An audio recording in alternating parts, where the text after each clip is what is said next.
Ashama harka fuune daawwattoota margaa shoo imala gootaa. Imala gootaa keenya har'aan faana aartii dhoofna. Faana aartii dhoofne galaaf sinqii aartii hunda walitti qabne waliin ilaalla. Keessummaan keenya har'aa Adam Mahammad Arbaati. Adam baga nagaan gara margaa shoo imala gootaatti dhufte. Baga nagaan na eeddan margaa shoo. Guddaa galatoomii margaa shoo imala gootaa gootummaa dhaadhessaa goota leellisa. Siif goonni eenyu gootummaan maali? Horii bulii deebanii aadaa keenyaatti sagantaa kamiyyuu gaafa jalqabnu aadaa Oromootti sagantaa kamiyyuu gaafa jalqabnu Oromoo aadaa qaba eebbaan sagantaa saaqata. Maarree margaa shawullee eebbifannee itti deemna. Natti tola nan fudhanne. Waaqayyo waaqa abboo waaqa margaa waaqa Oromoo waaqa Oromticha hamtu nurraa qabbi. Marri nagiya. Bari nagiya. Ilmi nagiya. Tali nagiya. Kaan nagiya. Daan nagiya. Fuudhu nagiya. Heerumtu nagiya. Bobbaan nagiya. Galchumti nagiya. Bara nagees. Bari nagees. Ilma nagees. Tala nagees. Kaan nagees.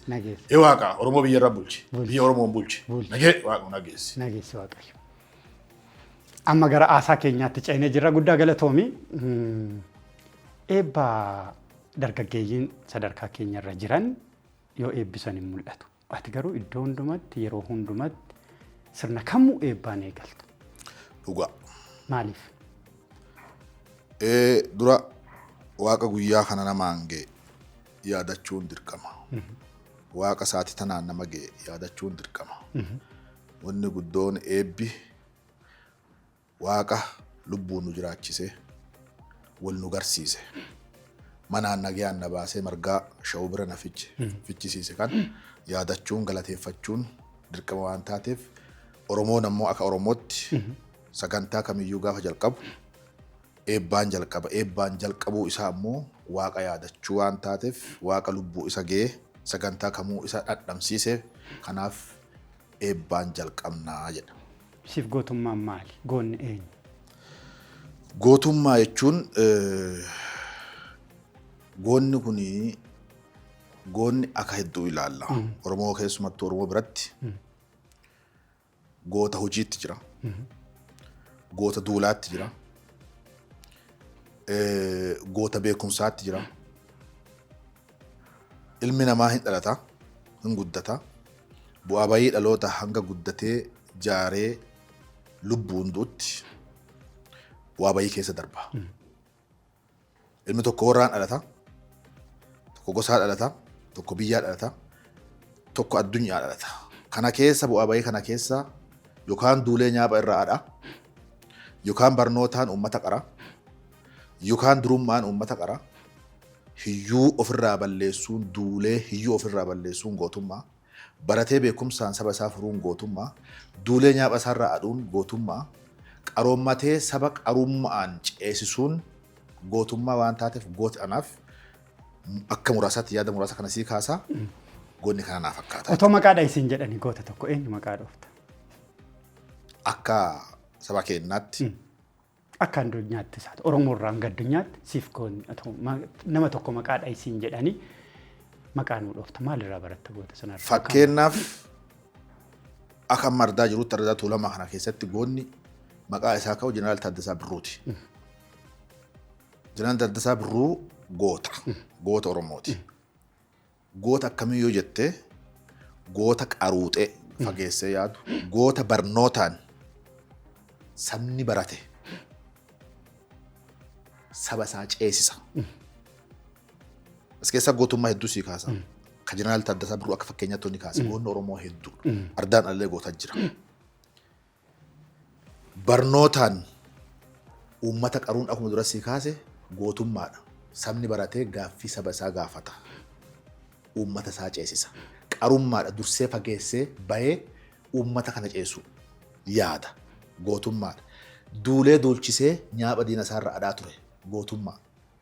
Akkasumas naannawa biyya teennaa Itoophiyaa kana fakkeenyaaf Mandeellaa dhufee isa biratti gaafa leenji'u inni lammii Itoophiyaati.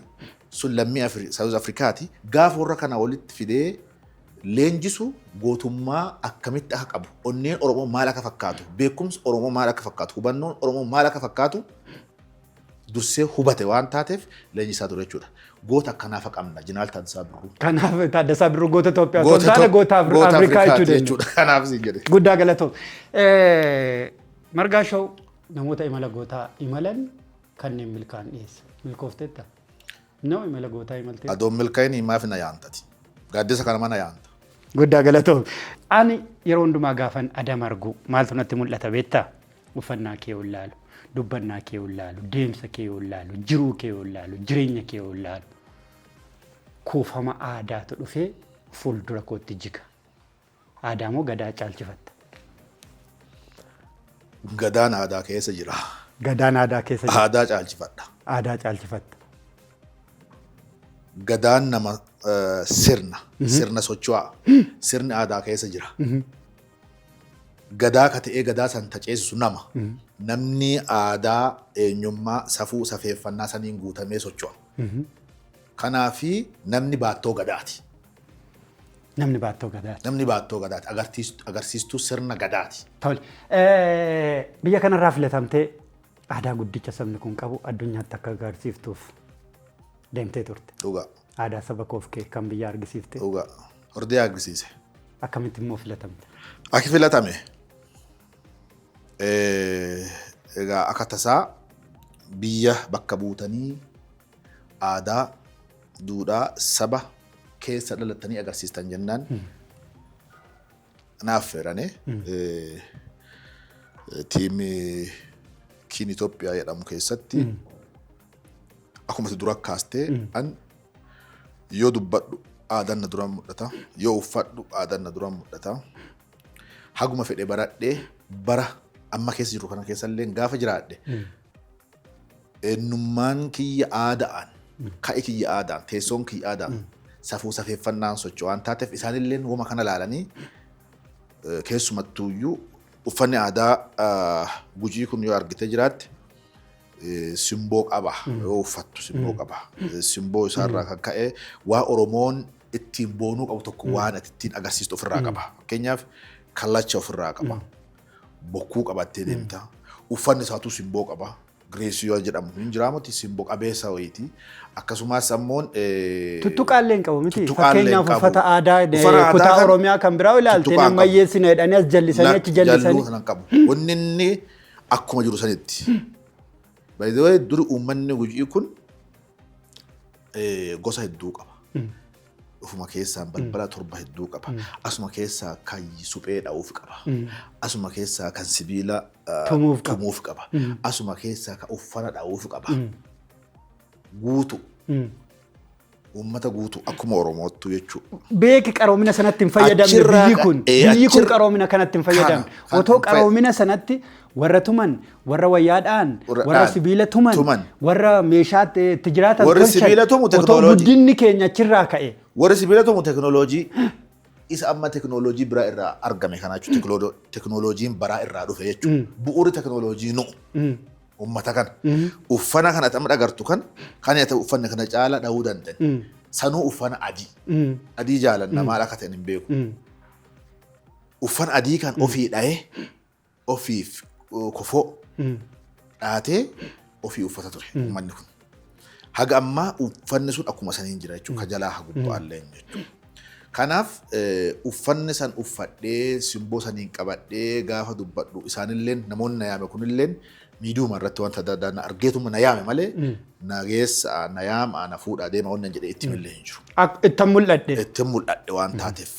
Kan biraa mi asirratti Adam silaa saba wal fakkaatu irraa dhalanne saba aadaa wal fakkaatu irraa dhalanne har'arraa yoo teenye ilaalle maa namoota muraasa qofarraa namoota akka keetii qofarraa aadaan mul'ata. Maa duudhaan mul'ata maa sirni mul'ata warri kaam ani maaliin ta'e ati maaf taatee akkasitti mul'atte. Abboo marii allaattiin duuti lafaa jedhani. Ilmi namaa dhalata. Galgaltii eega dhalatee guddatee guyyaan isaa ga'e gaafa du'u aadaan awwaalama. Aadaan dhalata aadaan awwaalama. Aadaan dhalata aadaan awwaalama. Utaaltee fiigdeellee deebitee. Eessaalee dhaqi. Ilmi namaa akkam dhalata Oromoon ilmi namaa akka dhalate akka tokko yoo dhalatu akka tokko dhalata yoo du'u akka tokko du'a awwaalama.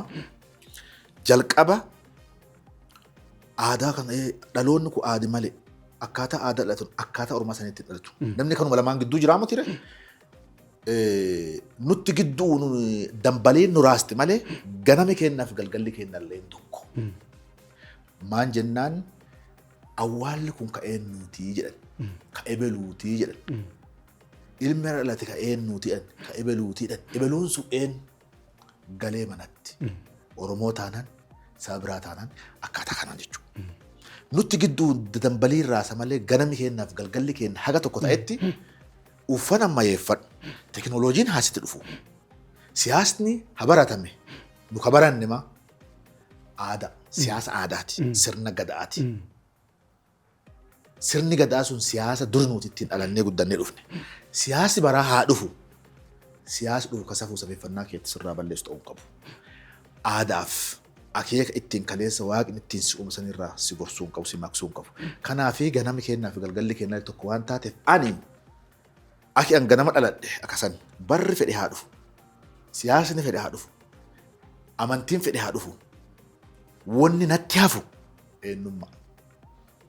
Wanni natti hafu na walii awwaal hunda jijjiirrachuu dandeessa. Hunda jijjiirrachuu dandeessa. Amantii jijjiirrachuu dandeessa. Amantii feete fudhaa fakkeenyaaf. Uffata jijjiirrachuu dandeessa. Eenyummaa garuu. Eenyummaan waliin dhalatte waliin. Mucaan summaan Adam si Adam eenyu. Oromoo. Oromoo. Kalaas. Galgalarra dhaabbatte. Oromoon kun amantii hin qabu jedhani. Oromoon amantii qaba durumaa. Maal jennaan ulaagaa amantii keessaa tokko waaqa lafa sodaachuu. Erga waa sodaattu ko qabaatte ati amantaa qabda. Amantaa qabda. Waaqni ulfoo. Waaqni ulfoo. Ayyoo ulfoo. Abboo ulfoo. Lafti ulfoo. Amantaan kana caalu maali? Waa itti amantu tokko waa sodaatu tokko qabda taanaan ati amantaa qabda. Amantaa qabda. Guddaa galatoo. Mee akkas ta'uun kee hammam si kabachiise? Fakkeenyaaf amma gaafa niifati waliin bu'uun amma konkolaataa keessaa buutee istiidiyoo koo seentutti namni akkatti si faana ture argaan ture. Sansitti ilaalaa ture. Hammam si kabachiise? Of ta'uun.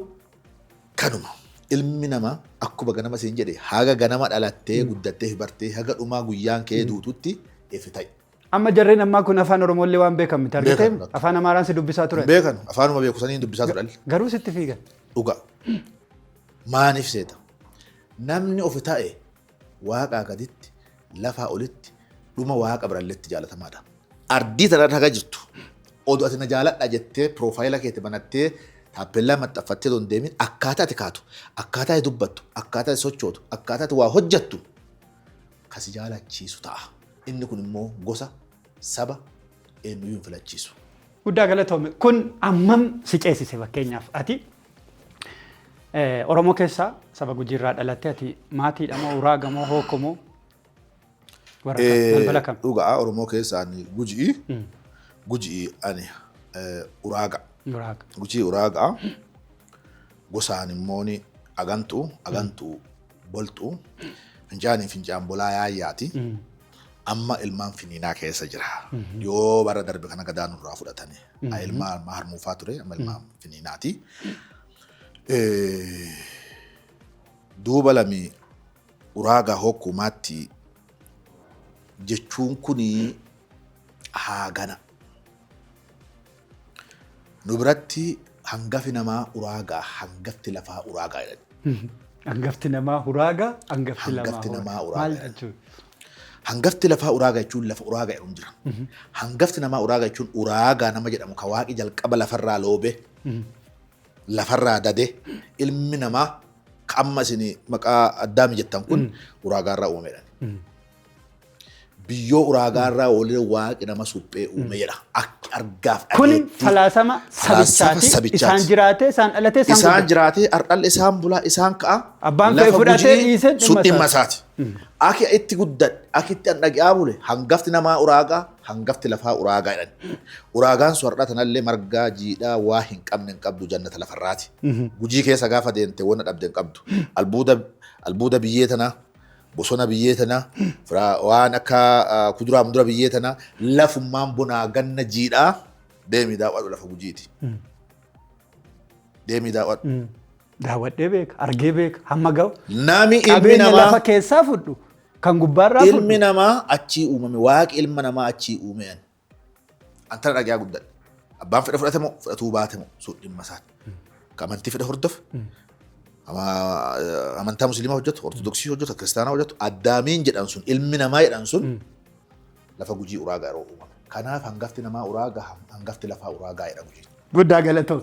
Mee kan biraa Adam kaan dhalatee bada kaan immoo dhaloota bada. Maatiin kee akkam warri kee akkamitti si guddisan akka takkanatti of jaalachuun kun lafumaa ka'ee dhufa jedhee yaadu. Dhugaa. Akka simbirroo wayii balali'ee namarra bu'a jedhee yaadu. Dhugaa. Ijoollee warri guddaa guddoodhuma. Abboo bara kana namni adu of hin ta'in orma ta'a. Adu of hin jaalatin orma jaalata. Maan siin jedhe adu of hin ta'in orma ta'a. Adu of hin jaalatin nama jaalata. Kun feeki, kun soba, kun dhara, kun holla. Jalqaba fi jaaladhan. Abbaa feete isa siyaasarra jiraatu ta'e.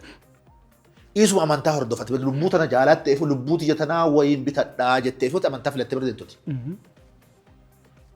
Amantaa kana dhiistee yookaan kana lakkistee kana hordoftuuf lubbuu tana jaalattaa fi bari lubbuun tee tun baduu hin qabdu jettee lubbuu ofii jaalachuu jechuun maal jechuudha?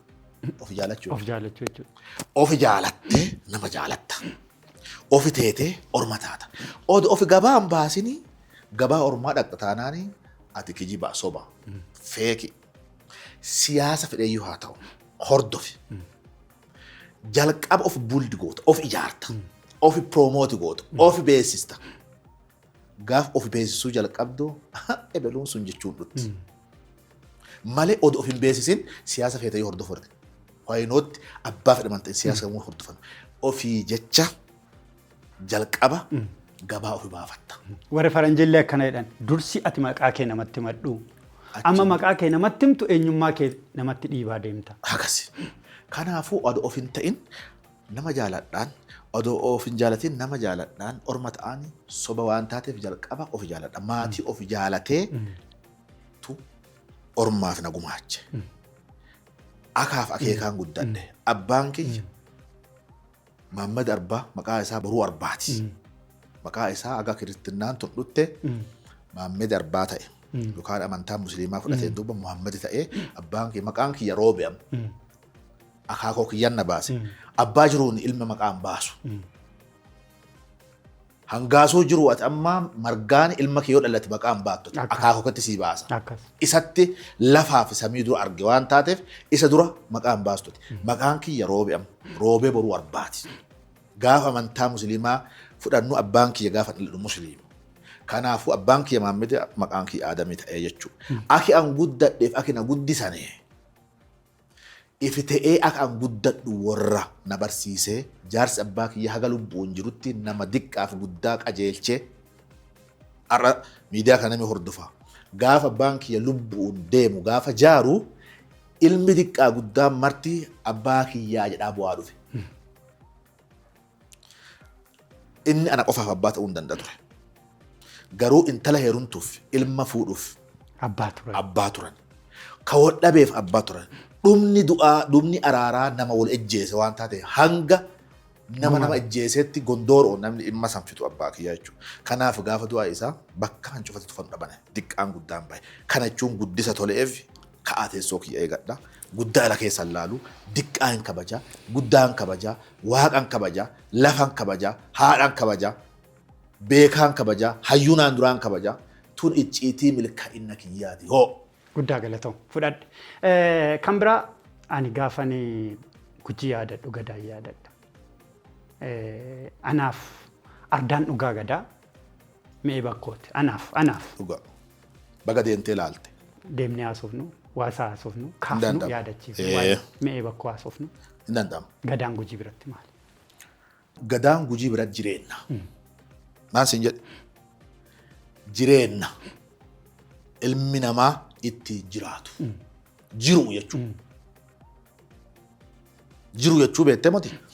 Ka'i kee teessoon kee jireenyi kee ka ittiin ibsamu gada. Leetoo jechuudha. Jireenya jechuudha. Leetoo ittiin bulmaata jechuudha. Kanaaf gadaan gujii biratti sirna. Sirna akkamii? Sirna buleessa durii. Oromoon gaafa sirna kana bocatu gujiilleen Oromoo wajjin bocate tumate. Saniin dura sirna mootii ture. Sirni mootii kun waa hamtuu jedhami. Sirna dimokiraasii sirrii kana fiduun dura Oromoon kamuu akkanaa bulaa ture. Sirna mootiitiin bulaa ture. Mootiin kun abbaa irree ta'een jedhee duuba sirna tumatee bara. Gadaa tumate. Warri barate warri barreesse kun jaarraa 16 maali ani. Saniin duraa jira jaarraa 16ffaan duraa jira. Dhugaa. Gaafa Oromoon jiru gadaan jiru. Gujiin gaafa sirna kana bocatee sirni mootii kun naa hin taane jedhuun duuba tumatee sirna of danda'a tumateen duuba mootota 11 bulaa ture.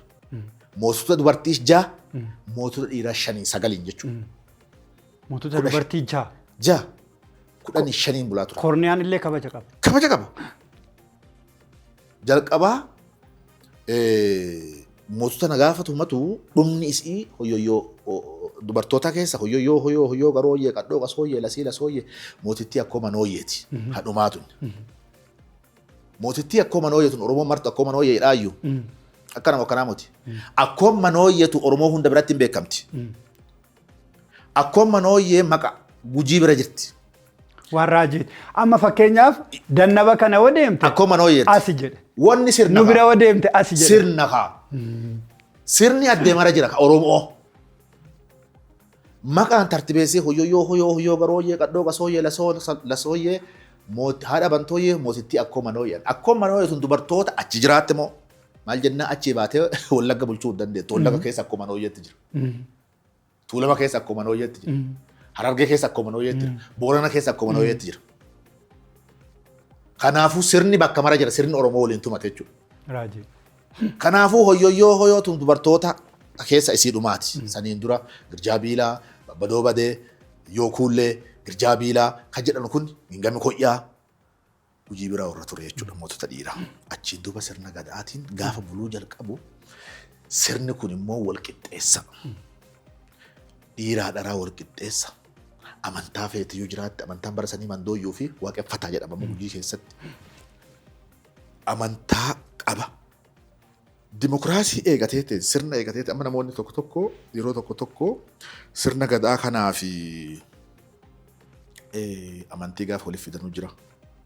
Sirna gadaa kanaa fi sirna bulchiinsa ammaa kanaa gaafa inni sirni gadaa maali jedhamu jira. Sirni gadaa sirna ittiin Oromoon bulu ka dimokiraasawaa ta'e ka diqqaa walqixa waaqaa gaditti lafaa olitti uummanni Oromoo seerota labsee akkaataa seerota isa saniinii uummata isaa, saba isaa, marra isaa, diqqaa isaa, guddaa isaa waaqa gaditti lafa olitti ittiin bulfataa bulchaa ture jechuudha.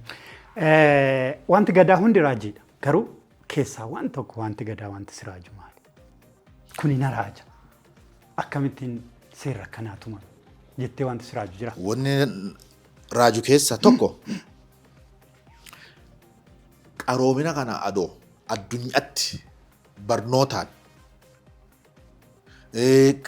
teknooloojiidhaan akkasumas hubannoo amma sivilaayizeeshinii addunyaan keessa jirtuun odoo hin taane uummata qaroomaa waaqarraa gadi bu'e kuni sirna akkasii kan addunyaa gumaachuun isaa anaaf dinqii raajiidha.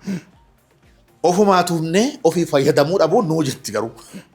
Ofumaa tumne sirna kan ofumaa bocan garuu itti buluu dhabuun dadhabbina kenna malee waa ofii tumne addunyaan irra ittiin bulaa jirtu sirna dimokiraasii kan ittiin bulaa jirtu kan waraabame anaasi malkaan dimokiraasii addunyaa anaasi.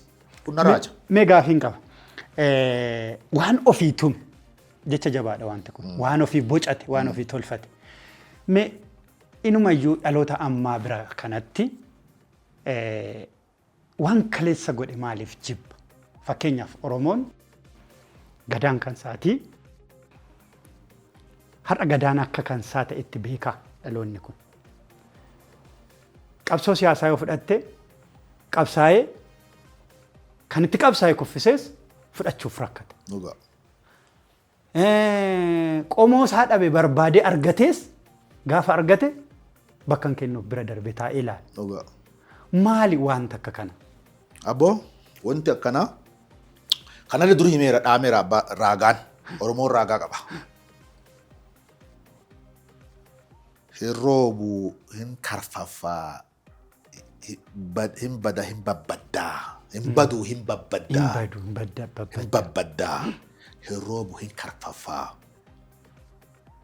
watti dhufu akkana watti ta'a barasan watti dhufu jira barasan jedhee turi fixaten anaan raaju kun kalee himateera bara akkasiitti dhufa yennaa akkasiitti dhufa ilma akkana ta'a intala akkana ta'a qilleensa akkanaatti dhufa waan nama raasuu dhufa waan nama gadi buusuu dhufa waan nama ol kaasuu dhufa du'a guyyaa malee dhufa dhala guyyaa malee dhufa farra guyyaa malee nama galaa turi fixadheen wanni fedhe addunyaa waaqaa gadi lafa ol jedhutti anaan raaju. Mee waan qeexala gujiirraa waan nu dubbatu. Qeexalli sirna tokko egaa seremonii tokko godhateen duubarra warri tartiiba gadaa keessa jiru sun fakkeenya raaba gadaa doorii dabballee akkasumas immoo kuusa yuuba maal jedhan kun marti isaanii adeemsa tartiiba isaanii qabanii sirba mataa isaanii qabanii qeexalli maanguddoon yuubilleen sadarkaa yuubaarra jiran sadarkaa gadaarra jiran sadarkaa doorirra jiran akkaataa isaanii jila tokko eega fixataniin duubarratti milkaa'ina jila saniitiif eebba jila saniitiif hin qeexaluu dhumarratti. Sirbi qeexalaa milkaa'ina sirna tokko erga gaggeeffataniin duubar sirna hedduuma ture sagantaa hedduuma ture sagantaa san keessa eega xumurateen duubarratti qeexalan jechuudha. Dubbii taanis deebi'a. Waan duri raagee sadarkaa kanaan bahe waan duri himee sadarkaa kanaan bahe gaafa namatti galtu galtee abbaan galtee si'a fuudha malee hin burjaaja'u ilmi namaa. Duruu jirti jedha. Hin jirreen hin jirtudha. Mee bokkoo irratti haftoon bokkottuu hafteedhan. Bokko jechuun mee bokkooti. Mee bokkoo kun lafa ulfoo. Bokko maqaa namaati. Me'een maqaa mukaati. Me'ee bokkoo. Namaan me'ee kana agaraa qabatee muraa dhufeedhan. Gaafa inni itti dhaabbatee agaraa kana qabatee ka'ee dhufee itti ejju kaan nan murin jettee dubbatte. Muki sun jechuudha. Muki me'ee sun. Namni muraa dhufe bokko. Agaraa qabatee. Eenyu muraa dhufe? Muka bokko me'ee kana muraa dhufe. Nan murin jettee gaafa jettu kan achuun duubarratti yuuba koranee ardaa wayyuu lafa wayyuu ta'uu isii mirkaneessanii waa ilma namaa ardaawwan 360 wayii keessa gujii keessa jiran wal harkaa fuudhinsa baallii gaafa fuudhee duubarra namni hin naannaa abbaan gadaa baallii fuudhe sun ardaawwan adda addaa naannaa. Maaniif waa ilmaa waa intalaa waa ardaa waan baraa waan jila guyyaa sanii ardaawwan kanarra naannessaa waa ilmaa namaa dubbataa haasaa uummata wal dhabee ka rakkatee ka roobi yoo dhufee caami yoo dhufee yoo caamaa ardaa deemuu qaba yeroo yoo baate ardaa deemuu qaba waa ilmaa gaafa dubbatu ardaa deemuu qaba ardaa jechuun gaaddisa muka qabu ka inni immoo waggaa 8 kana keessaa naanna'ee haga waggaa 8 uummata isaa ittiin bulchu jechuudha. Me'een bokkuu ammoo akka arati kiiloo tanaa jechuudha. Muummicha ardaawwan jiranii ka waa ilma namaa waa intalaa seerri kan itti bahu seerri kan itti lallabahu kan seerri itti tumamu. Caffeetumaa gujii jechuudha. Caffeetumaa gujii.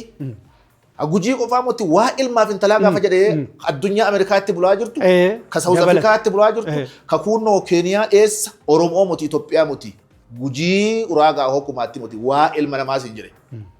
Waa ilmi namaa waaqa gadi lafaa olii itti tumamu mee bokkooti. Ardaa sanitti seera ilmaan lallaban, seera intalaan lallaban, seera ilmaan baasan, seera intalaan baasan, seera waaqaa gadi, seera waaqaa olii, seera lafaa, seera mukaa, seera intala dhiqqoo dhalatte, seera intala heerumtu, seera ilma fuudhu, waa ilma namaa walumaa galatti, waan bineensaa, waaqaa gadi waan jiru, lafaa oli waan jiru, waan marraa madda. Achi lallabanii, achi tumanii, hin tumanii gumiin teetenuu gaafa jalqabaa gumiin seera baatti, seera lallabdi, seera tumti, seera bocci as kana keessa day 1, day 2, day 3, day 4 guyyaa jaatettee gumiin teettee gumiin lallabde waan tumaa turan san dikileer godhe hin lallaban uummataan gale angoorooti jalallabe gooreetti hin galadhu akkaataa kanaa uummanni biraa galaa jechuudha. Gooroo lallabe akka walii galaatti jechuudha. Jeneraali waaqa gadi lafaa olii lallabe ati immoo goorootetti hin galadha. Inni Tuulamaa yoo dhufee jiraate gooree isaatti hin galata. Inni Wallagga yoo dhufee gooree isaatti hin galata. Inni Ameerikaa dhufee laata gooree isaatti hin galata. Gaaddisa fi dhufe isaatti galee ka'ee akkaataa achi lallabame yookaan dikileer godhamsaniin uummata isaa bulchaa jechuudha. Kana mee bokka. Maaltu sitti dhaga'ama amma miirri dhugaa fakkeenyaaf Oromiyaan iddoo garaagaraatti namoonni hin gadooman. Gaafa baalli isaa fuudhan, bokkuu isaa fuudhan, alangee isaa fuudhan hin gadooman. Gaafa gadooman akka gujiin itti gadaa gadoome taasisuudhaaf akkas fakkeeffachuudhaaf sirna isaanii yeroo baay'ee godhamaan argina. Maaltu sitti dhaga'ama? Abboo duuba maanti jira seeta. Waan qabnu waliin qabna. Waan dhabnu waliin dhabna. Waaqaan tokko nu taasise. Ganami keenya tokko, galgalli keenya tokko. Dhalachuu booda du'aalleen aki keenya akka tokko jechuudha. Gadaani hin babbaddaa malee hin badu. Eenyummaa kaleessa Oromoon kun ittiin boolli ta'ee beekamee baay'ee addunyaan mul'ate waan taateef gadaa babbaddaa'ee sirreeffachuu qabna. Gadaa babbaddaa'ee jechuun gadaa hoxon xoraa'ee adoo jiruu lubbuu isaa akaaf akeeka isaa tartiib ittiin gadooman bulmaata ittiin gadooman adeemsa ittiin gadooman san gidduun harca'ee jechuudha. Jaarsi tokko maal laan jedhan beektaa Adam? Namni damma baasaa hin beekne jiisaaf kanniisa ajjeesee damma bareeda sana balleessa. Dubartiin kaamettii hin taane aannan mi'aa kana ilmitee fiddee qoraasumaa fi dhiqa wallaaltee aannan sana onta gooti. Onta gooti. Namni gadaa barsiisus yoo akkasitti huubatti guure gadaa otoo hin taane nama gadaa balleessu. Ani amboo dubbii sana irratti ilmi dhalate haa barreessu. Ilmi barate haa barreessu. Ilmi barate uummata fura jennee irraa mutire isa waa ani ati qannu kana gabaa addunyaatiin nu dhiyeessa waan taateef. Gaafa barreessitu ammoon gola Oromoo cufarra deemee kooppii pestii odoo hin taane riifer gochuu odoo hin taane isa gaafa fuula kabaja kenninaa fi amma lubbuun hin jiru namichi Eertiraa su'een kan waa'ee sirna gadaarra barreessaa ture. Asmaaroo. Inneen sun haga tokko waa godheera. Dhalataan kiyyaa keeti ka'e fi Oromoo isuma riifer godha ol ka'e. Dubbiin riiferii godhan tuni kooppii pestiidha. Gadi bu'ee jaarsa Wallaggaa, jaarsa Booranaa, jaarsa Gujii, jaarsa Tuulamaa, jaarsa maalirraa laayibirariin kenna isaan waan taateef gola tokkoof bakka tokko qofa deemtee wooshorfitee yoo gabaa addunyaatti dhiyeessite Oromoo baasaa ta'u ta'in Oromoo balleessaa ta'a. Ani hir'inni hedduun barreessitoota irraa argu. Ati dadhabdeen namni biraa dhufeesi. Ati amma uffata ati dhaattee uffattee mana kaawwatte ati uffachuu wallaaltee namni biraa dhufee sitti uwwisa. Akkasi tun ta'uu qaba. Ilmi kiyya naa geera gaafa jedhu ilmi kiyya naa barreessee gaafa jedhu Oromoo ittiin kaboonu malee ittiin kaboo ta'uu qaba. Barreeffama barreessan kana ka Oromoo tokkoomsu ka waa Oromoo akka waliigalaatti dhama itti yeroo sirraa fudhuu danda'a. Boorana keessa taa'ii sirrii barreessi. Gujii keessa taa'ii sirrii barreessi. Asmaaroon achi ka'ee dhufe waggaa 4 jiraatee achi ka'ee dhufe inni asi keessaa ammoon inneen sun galata qaba. Galata qaba. Hin kenninaaf afaan kee hin beeku. Hin beeku. Aadaa kee hin beeku. Jiruu kee hin beeku. Nyaata kee hin beeku. Inneen sunummoo ati nyaata kee beektee jiruu kee beektee afaan tokko dubbattee aadaa tokko waliin qooddattee qe'ee warra keetii teessee seenaa warra keetii barreessuu dadhabda jechuudha. Kana jechuun inneen sunu gola Oromoo waliin hin geenye. Maan jennaa waan kana waliin qabna ga'a. Haa babbadda'u malee hunda isaa eessa jirti? Oromoo hunda bira jirti. Gola Oromoo hunda bira jirti. Tuulama bira jira sirri gadaa. Lagga bira jira. Hanga amantaawwan dhufee dhiibbawwan garaagaraa hanga isa awwaalinitti Oromoo wanni isaa gooroo waliin qabu keessaa tokko sirna garaati. Gooree garaagaraa ta'uu dandeenya. Akkatti bulchuun akkatti sirna kana gaggeeffan tartiibaan loqodaa adda addaatiin maqaa adda addaatiin moggaasa adda addaatiin garaagaraa ta'uu danda'a malee Oromoon gooree waliin qabaa gooree garaagaraa qaba. Inumayyuu amma waan bareeda waan kaafteef sirumayyuu Oromoon amma gadaa fi eenyummaa kana Oromummaa dhiiga kana malee waan baay'ee walitti qabu waan baay'een hanqachaa deemeera. Amantiin, siyaasni, ilaalchi, qubsumni jireenyaa wanti sirumayyuu Oromoo kan addaan dhiibu baay'achaa jira. Isaan akkasii kan ammoo baay'ee jabeessuun fakkeenyaaf amma iddoo gadaan itti ciise gadaan ciise jedhu malee nama ciise malee gadaan hin ciifne. Nama ciise malee gadaan sirna nama ciise sana kaasuudha. Achuma jedhe achuma jedhe hin babbaddaaye kan sin jedhe ciise san. Isa san kaasuun dammaqa nama dhiyoo kana wal harkaa fuudhinsa langee gadaa Tuulamaa. Tuulamaa waliin turre. Walumaan turre waa laale allafa garagara see irreecha caala see uummanni Tuulamaa kun garuu hin geenye Uummanni naannawa tuulamaa kunii gaafa sirna yookaan alangee baalli walii kennu san allafumatti bakka hancufatu fadhaban se'an. Uummanni bahee maan jennaan sirna. Irreechi sirna keessa jira. Irreecha akkana bahuun argitee miire uummanni hin baabe keessa hagalaatti ba'a. Gaafa sirna waliin dabarsitu hore. Kamtu caala? Sirna kee caala. Sirna keetti caala jechuudha. An gaafa kana wal dhaale isii wanni kun maaliidhe? Dhuguma dakaleessa nu balleessuuf naannawa kun wanni ukkaanfame wanni bade ada sirnaa moti eenyummaa keenya balleessuu ture kan jedhu konkuluujii san qabadhee galee gara manaa jechuudha. Waan baay'eetti gammanus dabaree isaa eeggatee waggaa isaa eeggatee guyyaa isaa eeggatee alangee walii kennuun ulfinaaf kabaja guddaa ta'us dabaaluu dadhabuun keenya garuu dabaaluu dadhabuun sirna kun jiraattu bari'ati. Sirni jiruu keetii waliin deema. Jiraattu bari sirna kee gaggeeffatta. Jiraattu bari waan sirna keessaa like irreechaa something waan araaraa waan jilaa waan guutuu taasifatta. An ilaa naannoo Amaaraati as isaan dabalatee miqee dabalatee biyya alaatii dabalatee gaafa wal harkaa fuudhinsa giddu galalli waan taateef ulfaataa akka malee lafti garagalti ka eegaa ture sani. Haa taatu immoo aki amma jalqabe kun adeemsa amma deemu kun ka jajjabeeffamu, kan mirgisuu fi ka itti fufuu danda'u, ka walirraa baruu dandeenyu. Oromoo rakkoo isaa sitti himu. Waan kun qabu kun hin jabeessu. Waan kun laaffise kun hin jabeessu. Waan walii kana utubee itichee wal gaafatee walirraa warroobee walii warroomee gabaa addunyaatti baasuu hin beektu. Ifi duudhata akka nama harree fe'uu beektaa. Namni harree fe'u gama fi duudhata. Gama fi duudhata. Gama fi duudhata. Akkas ta'uu qaba Oromoon. Waliin duudhatuu qaba. Wal qixa duudhatuu qaba. Wanni tuulama jiru kiyya. Ati maal taateet waan qabdu hojii kee hunda dhiiftee guyyaa sana lafa konkolaataan deemuufillee nama rakkisu caccabsitee ati maaliif deemtee inni biraa maal ta'e fafa. Kiyya ree wanti jetti. An kiyya jedhee deemu. Ka'ee nuti. Kanaaf ganama gooroo waliin qabnaa sin jedhe. Gooroon sun sirna gadaati. Guddaa galata. Takka immoo jaalalli afaanii jira Oromoo bira. Waa'ee Oromoo saasaa jira waan ta'eef jaalalli afaanii jira. Afaaniin baay'ee jaalata baay'ee leellisaa. Fakkeenyaaf amma dhalootuma har'aa kana yoo fudhanne gadaa jaalata afaaniin garuu ittiin jiraatu. Sirumaa waan dirqisiifnee gadaa fudhadhu akka waan jechuun hin fakkaatu Oromoodhumaanu. Maan seeta waan kana gaafa kaannu mufataaf gugataallee hin dhabnu.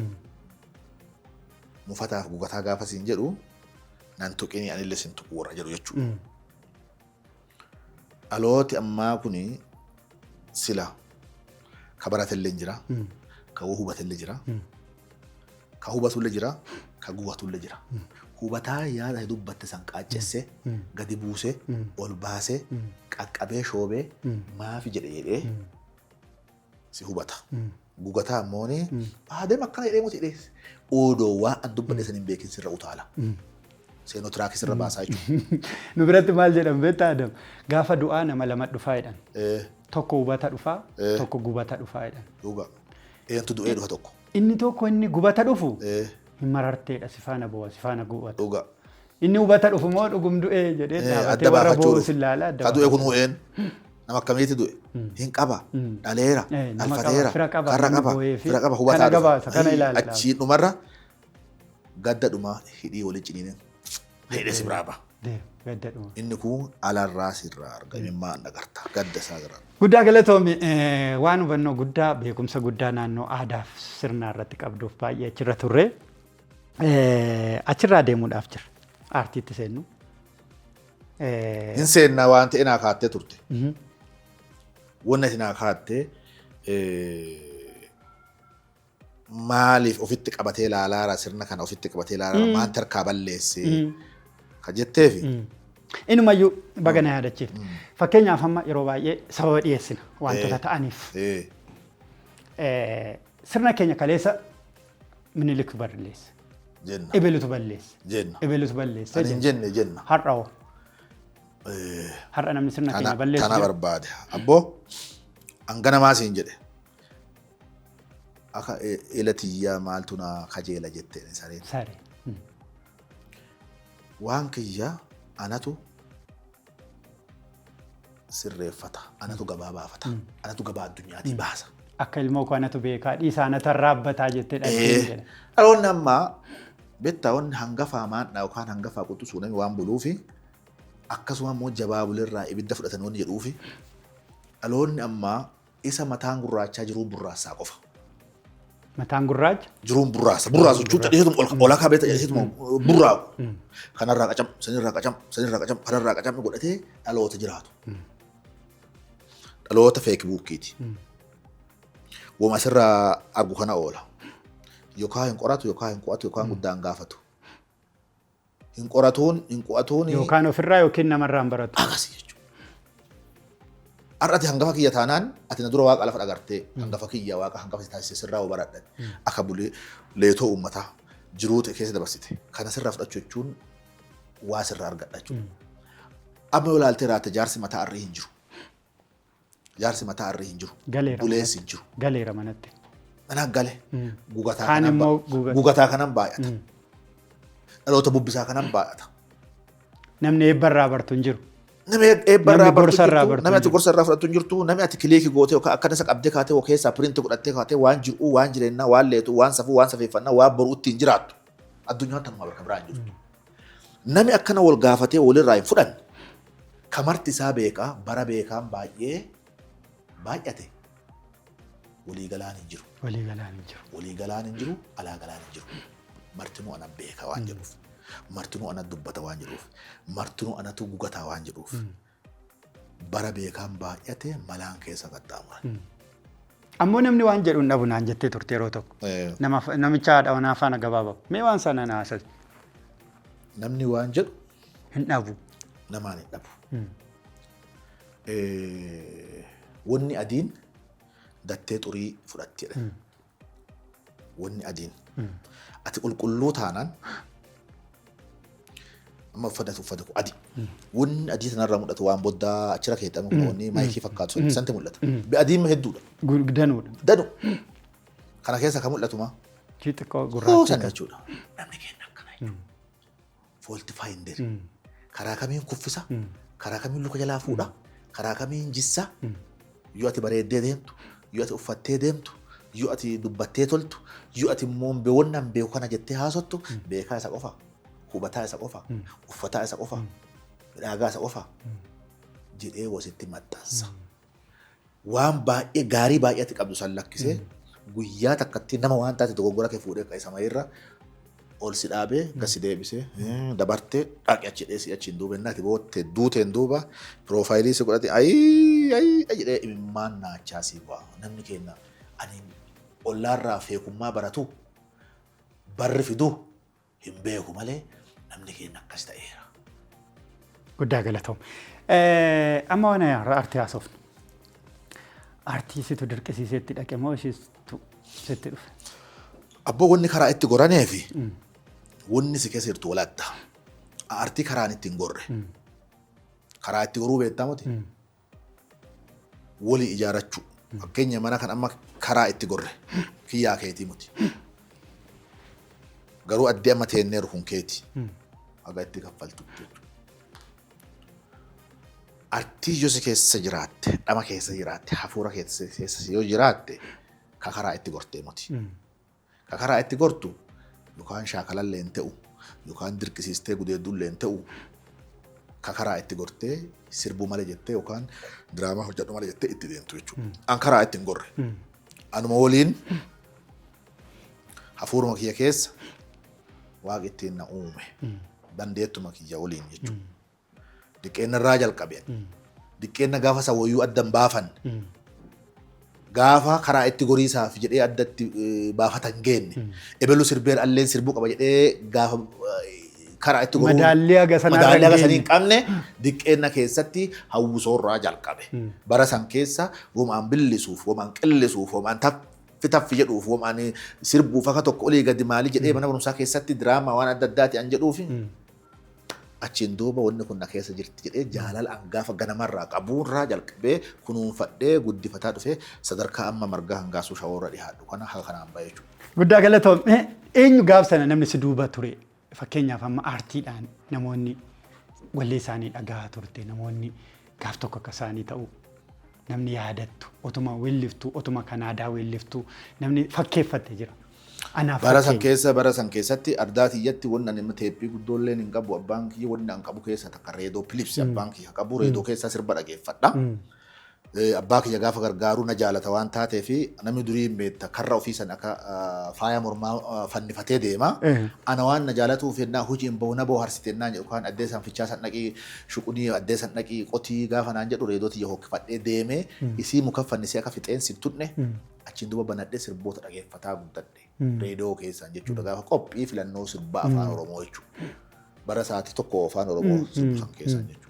Kanaafuu ani yeroo san keessatti akka naannoo kiyyaatti sirboota akka biqilaa guyyootaa kana fa'aa darbee ni affeeramaa keessa ammoo gaafa sugula dhuftee guddattee Alii Birraa fa'aa ka Geetachoo Hayilemaaramii kanneen fa'aa kunniin yeroo san keessatti dhageeffataadha malee dhaga'amuti. Maal sin jedhu dhageeffataadha malee dhaga'amuti. Dhageeffataaf dhaga'uun waladda waan garaagara waan taateefi achi duuba jedhu hawwisoo keessatti barsiisonni gaafa hawwisoo faaruu barreessanii nutti kennu shaakallee dibbee wayii godhaa ittiin sirbinu mana barumsaa sadarkaa tokkoffaa qilleensoo makkonniinsa bakka baradhee achi keessatti hidhaatuma achiin duuba hawwisoo gaafa manni barumsaa cufamu jedhaatum dura bu'ee akka maal jedhee akkaataa kanaa guddifataa dhufee haga sadarkaa lammaffaa iskuulii haga kolleejjii akkaataa kanaan deemee hanga yuunivarsiitii keessalleetti akkaataa kanaan hooggansaan waan adda addaatiin artiin kun waliin guddataa dhufte jechuudha. Baay'ee gadi fagaattee baay'ee gadi seentee duudhaa hawaasaa aartiidhaan agarsiisuu keessatti humna addaa qabda. Kana abbifee ragaasii bahuu danda'an qofa osoo hin taane gaafa barreessitu gaafa qorattu namas deeggaramoo ofuma keetiif hojjetta baay'ees. Aboo hin sobu yeroo baay'ee namalli numa gaafadha irra caalaa waan na keessa jiru kana baafachuudhaan. Duruma akkuma isin jedhee waan na keessa jiru artii waan na keessa jiru beektaa ilaa. Sirbuu qofa keessaa fudhadhee gadi malee ilmi namaa kun jiruunuu artii. Namni artuma keessa jira. Hafuura artii san keessa jira. Ka sirbaa jira, ka taphatu jira, ka hollisiisu jira. Kun durumaa qaba Oromoo. Ebeluun sun taphataa jedhani. Taphataa jechuun artii. Ebeluun sun bes sirbaa sirbi artii. Ebeluun sun sirbi kun egaa waan adda addaattiidha. Yeroo lafa qottu. Yeroo karaa deemtu, yeroo jaalallee teeti sirbitu, yeroo waa hunda qaba jechuudha. Jiruun ka'aa teessoon keetuyyuu hafuura waan taateef hafuura artii hunda keessa hin jira. Garuu mata duree qaba malee. Aadami gaafa kana keessaa fudhatee gara artii kanaan gad deemu na keessa jirti tana keessa jirtu san fakkeenyaaf amma sirboota Wallaggaa sirbeeraa Jimmaa kana ammoo istaayilii ammayyaa godhee hin danda'amu inni jedhe. Maan jennaan afaan itti aan sirbu afaan Oromooti. Maal yoo afroobiitiin hojjetame rakkoo qabaa. Waa keessaa shubbisa riitimii san keessaa Jimmaa san keessa galuu yoo baate afaan itti aan sirbaaru afaan Oromooti. Jechoonni ani sirbaaru jechoota Oromooti. Intalti anfaarsaaru intala Oromooti. Bakki anfaarsaaru bakka Oromooti uummata Jimmaati.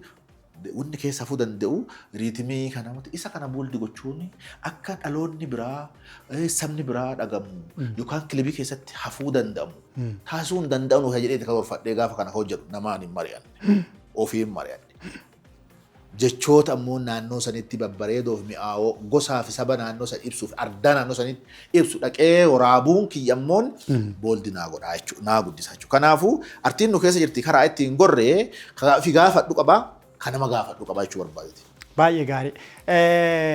Ani yeroo shubbeen si beeka. Sana dura sirba qabaachuu dandeessaa. Sirba bareedaa ture yeroo sanatti jechuun koo ilaalaan ture yoo sana televizyiinii OBS irran ture. Nama haaraa, fuula haaraa, akkaataa waraabbii haaraa, kiliippiin isaallee bareeda ture yeroo sanatti. Bareeda ture. Kiliippii ajaa'ibaa booda kan hojjette nan beeka.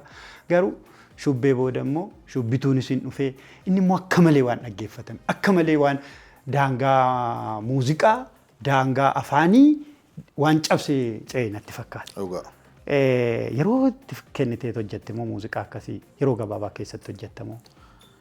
Ani dhugaa dubbachuu fi waa kiyyallee wanni galateeffadhu irraan turuu dugda uru. Waa hojjedhu kana. Irraan turuu dugdan uru. Jechuun maal jechuu inni tokko cinqameeraa ta'ee akka bulee ta'innaa laa ta'ee asi dha'ee achi dha'ee maan godhee cinqamee artii sana walaloo kana maal jedhee barreessa.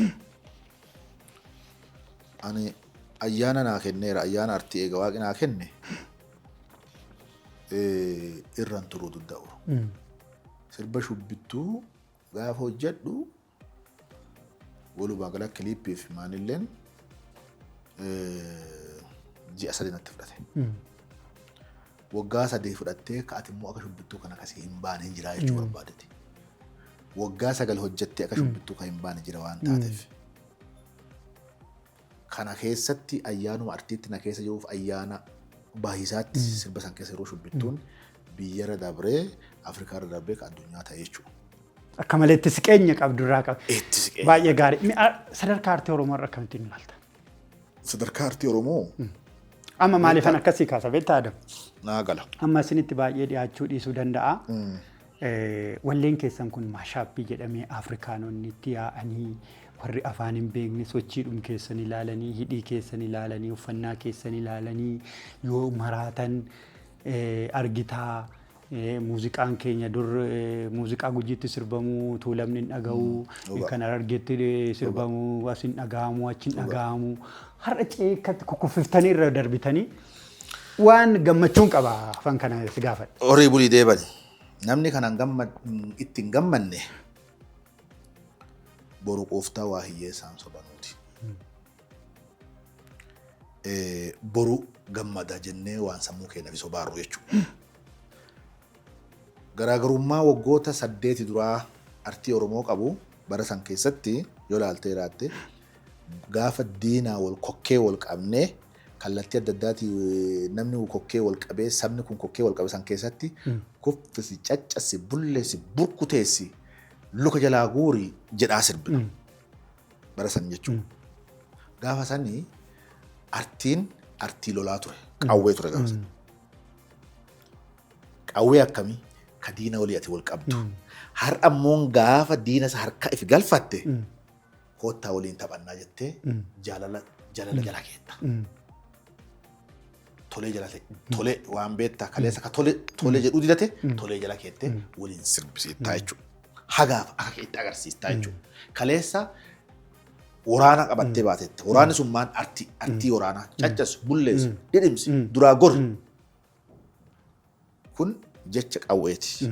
Har'a ammoo kotta ammoo waliin teennee taphannaa jettee kaatee bareechitee afaan arrabaati afaan waraanaati afaan caccasi bulleessitu odoo hin taane afaan safuu safeeffannaa qabu afaan artiitiin kottaa waliin taphannaa waliin nyaannaa waliin shubbisnaa goota. Kun afaan namni midhaan facaase gaafa ga'e nyaachuun isaa waan oolu jechuudha. Haa nyaannu amma waliin nuuxaa keessan kaleessaati muti isin kaleessa qofa nyaataniif qawwee isin qabannee gadi baanee caccasii bulleessinii nyaanne har'a ammoo kottaa waliin taphannaa. Wanni marti bara ulee isaatiin tiksan. Bara qaba wanni marti. Bara ulee isaatiin tiksan. Kaleessa uleen nuti artii ittiin sirbaa turre meeshaa waraanaati.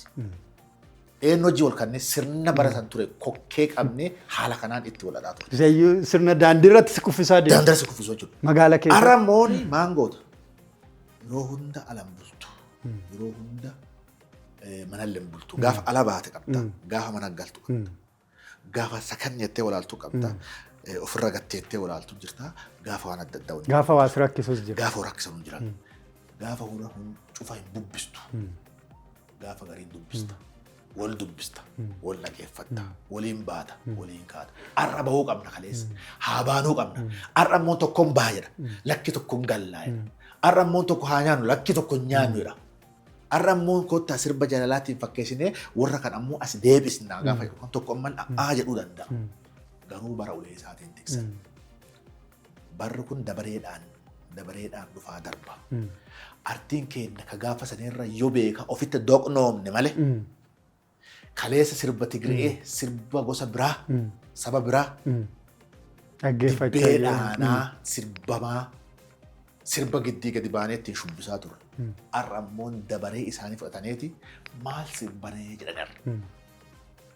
Kana jechuun dhiibbaa jechuudha. Gootummaan dirqama kallattii adda addaa kallattii waraanaa yookaan duula baatee ajjeettee yookaan qawwee qabattee baatee yookaan waan adda addaa ta'uu qofa odoo hin taane bifa artiitiin gudeeddee aadaaf safuu keetti safeeffannaa keetti sabni biraa uummanni biraa si waliin dhageeffatee shubbisna taataan gootummaa kana jaalachuu jechuudha. Kaleessa humnaan kan nama biraa dhaggeeffatteetta.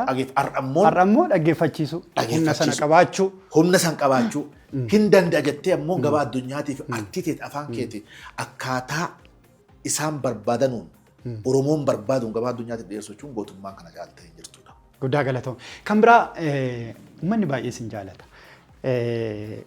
Mootummaa biyya bulchuu dhiisee sin dhagaa. Maafan kanadha. Gaafa sin kuffisi jettan bayi gaafa sin jettan baay'ee sin faana dhaabatee. Mootummaan hin bayin otoo jedhu jechuudha.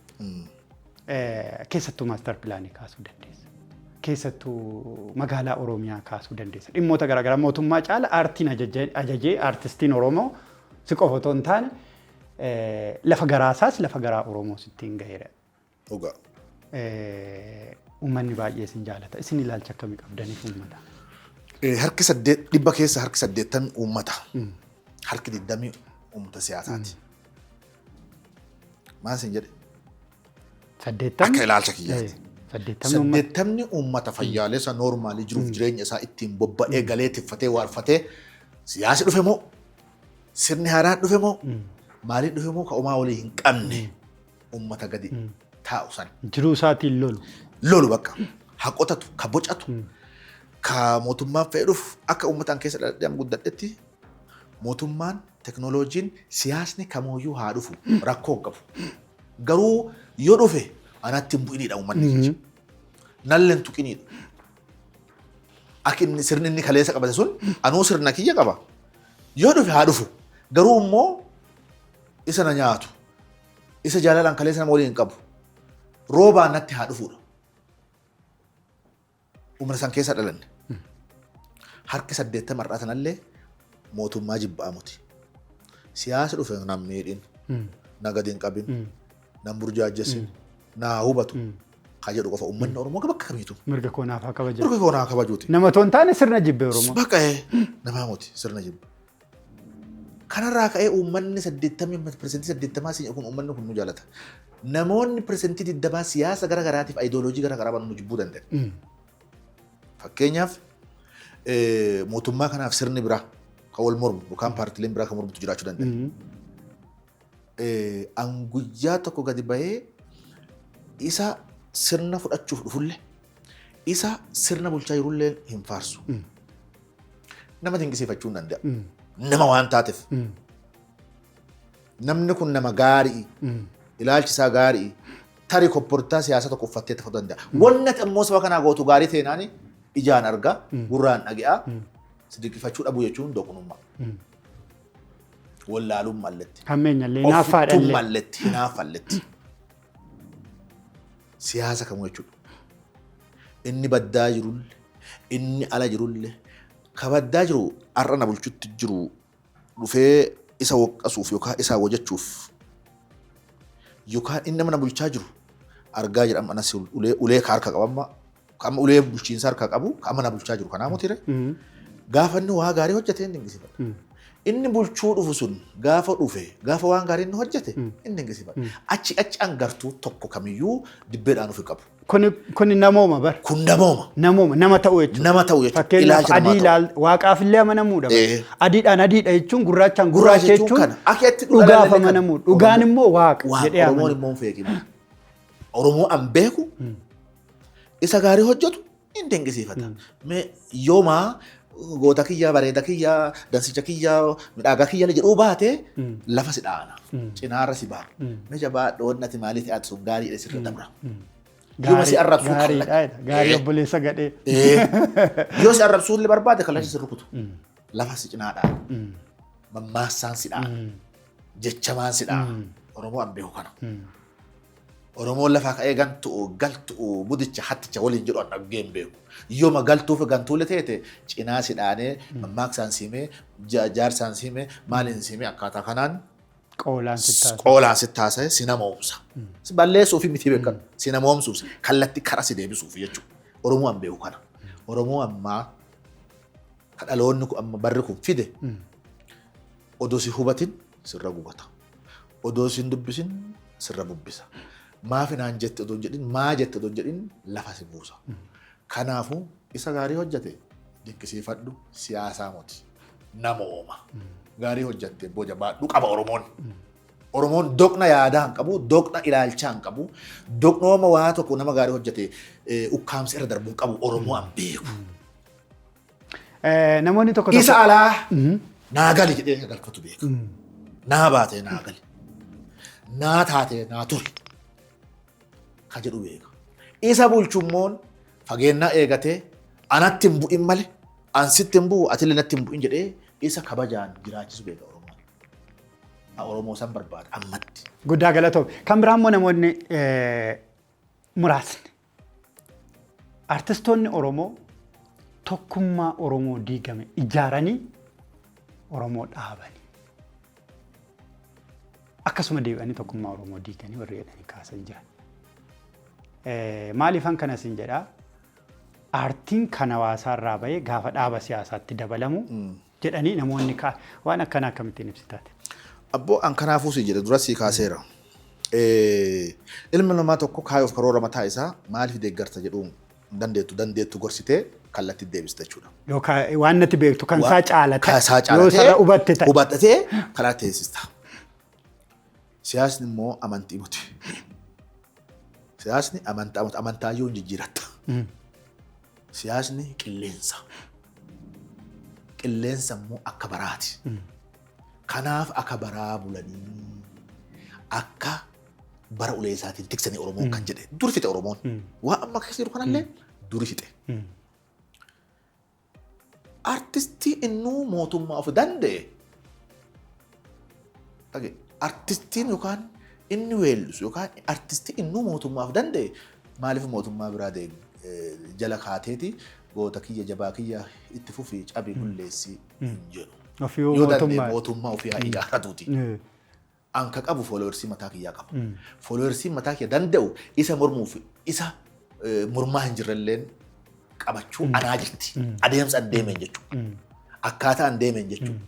An gorsa, an dhoksa, an obsa, an qajeelcha, an itti hima. An ka uummataati. Uummata jechuun isa paartii mormaa keessa jirullee isa paartii bulchaa jiru keessa jira bara. Jira sirru. Si galtama dubbiin wanni guddoo wanni afaan kiyyaa gadi baatu dhoksaa, qajeelchaa, obsaa, gorsaa, tana baa, tana galaa, jaarsa, raagaa ta'uu qofa. Ati tana qaban. An artistii eega ta'e anoo mootummaa of danda'e. Mootummaa of danda'e gaafa ta'e immoo wanni narraa eegamu erga ka uummataa ta'e uummanni adda bilisummaa Oromoo keessa uummataa moti. Uummanni paartii badhaadhinaa keessa uummataa moti. Dhiisi waa'ee gartuu siyaasaa waa'ee maalii uummata jechuun tokko lama sadi. Sadi taanaan usii uummanni kun maan dhaataa jetta maa haasaa jetta bara. Kanaafuu ka gadi hafe illee uummata. Erga uummataa ta'e erga animmoo qajeelchaa uummataa ta'e atuu mootummaa danda'e. Gaafa qajeelchu immoo uummanni si hordofuuf si qabaata taanaan dhabii dhibba keessaa 30 dhabu'an uummata na hordofu mootummaaf danda'e. Kanaafuu maafan hirkadhaan. Maatti na hirkise. Danda'u ka bulchuun gorsa, hin dhoksa, hin obsa, hin qajeelcha, hin raagaa fi tana baay'ee tana galiin jedhaan jirti waaqinaa kenneera. Guddaa galatoo. Waggaa 100 boodatoo dhaloonni Adam Mahammad yaadata ta'ee maaliyyoo si yaadatan jaalatta? Waggaa 100 duboonni isaan jaalatanu akka amma irra jiru kanarraa adeemsa ammattiin afaan kiyya wanni ba'u akka dhadhaami oofti akka dammaa kuroofti tokkummaa jaaladha safuu safeeffannaan bula akka baay'een gala akka dhaladheen du'a karaarraa hin goru qilleensi naan dubbisu fuudhee naan hin bubbisu baraafi barii laalladha ganama hirriibaan guyyaa laakkadha akkaataa kanaa yoo deemu ejjannoo mataa kiyya aadaa safuu safeeffannaa sirna Oromoo Oromummaa ganamaatiin haga an du'ee awwaalamee maqaan kee darrutti dhaloota waggaa 100 duuba ejjannoo Oromoo Oromummaa tokkummaan haga dhumaa siyaasaan amantaan akka inni waliin qoonne karaa waaqi bal'isee nu uumeera. Karaan keenya lakkoofsa baay'isee nu uumeera. Makaraa kana gortee moti. Makaraa tokko qofa deemtee moti. Ayidooloojiin gara ta'uu fi Oromummaan tokko ta'uu walatta. Oromummaan waan waliin dhalannu waan waliin duunu haga ta'etti wanni ittiin hegereen na yaadatu siyaasaaf safuuf safeeffannaa siyaasaaf wanta adda addaatiin amantaan gargarillee yoo ta'ani ganama haa galgalaa ganamillee kiyyaa galgalillee keeti waan taateef haga dhumaatti tana olii gallee haga dhumaatti si tana kana yaadatu barbaada. Adam Mahammad kitaaba dubbisamoo beekumsa kitaaba waaqinaa kenne qaba. Kitaaba waaqinaa dubbisuu qaba. Haga ammaa kitaabarraa si dubbinne. Haga ammaa daqiiqaa tokko yookaan sa'aatii tokko waliin turreera. Waa waaqina keessa kee dubbadha. Waa waaqina keessaa dubbadha. Kitaaba lama naa hin barreessitu amma waan dubbadhe kana. Maa dureera fudhatte. Anuun kitaaba waaqa kitaaba na godhee na uume. Ofi keessa waan qabu dubbadha malee waan dubbisee amma kana xiqqisiin kenna dhaala qaba. Dhaalli abbaa kiyya akaakoo kiyya warra keessaa dhaladhe hojii keessa dhaladhe Oromoo keessa dhaladhe kitaaba kiyya. Guddaa galatoomi mee kan biraa gaafii atattamaan si gaafadhetti yaaduun hin barbaachisu filatta. Margaashoo imala gootaa si qopheesse. Gaafiin koo jalqabaa Gujii moo Finfinnee filatta? Gujii. Gujii filatta? Tole. Sirba aadaa moo ammayyaa? Aadaa. Aadaa. Gadaa moo mootummaa ammayyaa? Gadaa moo mootummaa ammayyaatti? Gadaa. Gadaa. Beekamtii moo kabaja? Kabaja. Kabaja mee dhuma beekamtii. Maallaqa moo maqaa? Maqaa. Maqaa. Fakkeenyaaf ta'u mootummaa wayii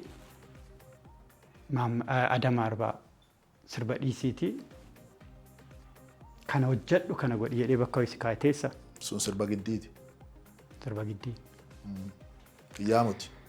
Guddaa galatoom daawwattoota Margaashoo imala gootaatiif maal dhaamta? Miidiyaan kun miidiyaa hunda keenyaati.